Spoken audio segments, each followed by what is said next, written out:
प्यारे बच्चे, आज हम बात करेंगे आयत का परिमिति। इसे परिमाप भी कहते हैं। हम लिख सकते हैं पेरीमीटर ऑफ रेक्टेंगल। अब हम देखते हैं ये रेक्टेंगल का डायग्राम कैसे होता है। मान लिए ये रेक्टेंगल है जिसे हम ए, बी, सी और डी से इंडिकेट कर रहे हैं और इनका डिस्टेंस 5 मीटर, इनका भी डिस्टेंस 5 मीटर और BC का डिस्टेंस हो गया 3 मीटर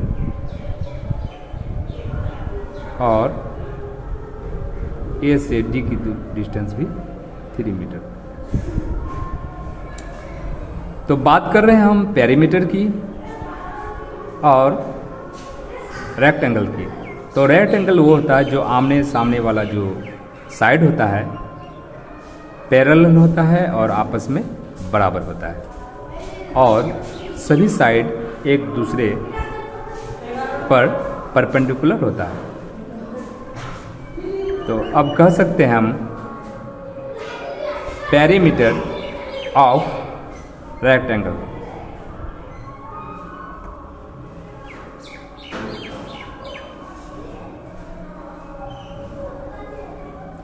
यानी इसको कह सकते हैं आयत का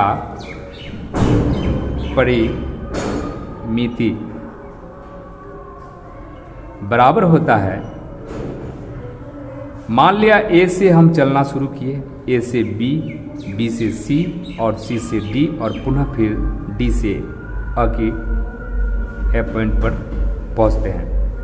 तो जितना डिस्टेंस हम ट्रेवल करते हैं तो टोटल डिस्टेंस ए से बी, बी से सी, सी से डी और डी से ए तक की डिस्टेंस को हम पेरीमीटर कहेंगे। तो A B plus B C plus C D plus A D. तो यहाँ देखते हैं हम ए बी की दूरी 5 मीटर है प्लस बी सी की दूरी 3 मीटर है और सी डी की दूरी फिर 5 मीटर और ए डी की दूरी 3 मीटर है। अब इसको हम ऐड कर देंगे तो 16 मीटर होता है।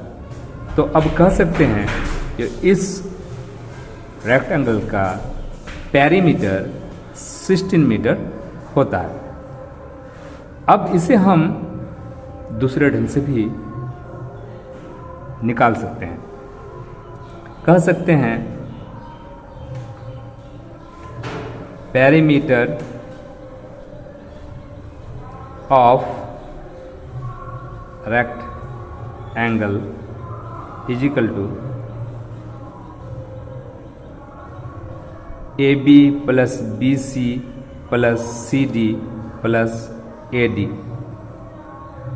यहाँ हम देख रहे हैं A B is equal to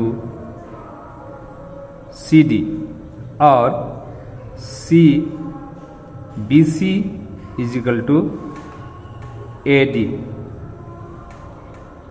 चूँकि सभी का वैल्यू, इसका वैल्यू 5 मीटर है और इसका वैल्यू 3 मीटर है, तो हम लिख सकते हैं यहाँ ये और ये बराबर है, इसीलिए हम लिख सकते हैं A B plus C D और फिर B C plus A D. तो ये भी 5 मीटर है और ये भी 5 मीटर है, तो इनको लिख सकते हैं हम ए बी इक्वल है, इसीलिए 2AB भी हम कह सकते हैं या 2CD भी कह सकते हैं। उसी प्रकार हम 2BC भी कह सकते हैं। तो 2 को कॉमन लेते हैं हम तो A B plus B C होता है। और इस प्रकार हम देखते हैं कि 2 इंटू बी सी का जो डिस्टेंस है वो 5 मीटर है, और ए बी का डिस्टेंस 5 मीटर हो गया और बी सी का डिस्टेंस जो हो गया 3 मीटर हो गया। तो ये जो है आप पहले इनको 5 और 3 को ऐड करेंगे तो 8 मीटर होता है, और इसको मल्टीप्लाई करते हैं तो 16 मीटर होता है। इस प्रकार एक फॉर्मूला से भी हम निकाल सकते हैं। यहाँ दिखा रहे हैं कि यानी 2 लंबाई है तो इसलिए यहाँ 2 लंबाई कर दिए, यानी यहाँ 2 लंबाई कर दिए, और यहाँ 2 चौड़ाई है तो यहाँ 2 चौड़ाई कर दिए। तो 2 लंबाई है 2 चौड़ाई है, इसलिए 2 कॉमन ले लिए और दोनों को जो है ऐड करने के बाद मेरा 8 आता है, उसको जो है 2 से मल्टीप्लाई करते हैं तो मेरा इस प्रकार 16 निकलता है। तो हम कह सकते हैं जो पेरीमीटर ऑफ रेक्टेंगल जो होता है, तो जितना उनके साइड, चारों साइड को जो हम ऐड करने के बाद जो मेरा परिणाम या रिजल्ट निकलता है वही उस रेक्टेंगल का परिमाप है।